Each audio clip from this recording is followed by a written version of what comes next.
Tinapos naman po ng ilang brands ang kanilang mga kontrata kay Kim Soo-hyun matapos pumutok ang ilang kontrobersya na may kinalaman sa yumaong aktres na si Kim Sae-ron.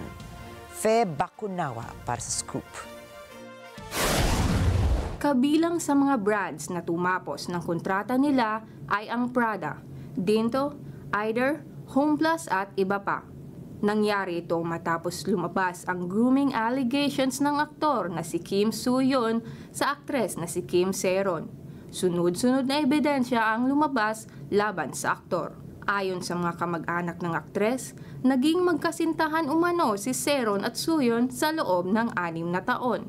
Nagsimula ang kanilang relasyon noong si Sae-ron ay 16 years old lamang at si Soo-hyun naman ay 27. Noong 2021, naghiwalay umano ang magkasintahan. Ang dalawa ay kabilang sa isang agency na gold medalist at sa taong 2022, umalis si Sae-ron sa naturang kumpanya. Taong 2022 rin nasangkot si Sae-ron sa isang driving under the influence case kung saan tinulungan siya ng kanyang dating ahensya sa legal fees at defense nito. Ngunit, noong 2024, ay nagbago ang mga pangyayari nang siningil si Sae-ron ng 700 million won na compensation.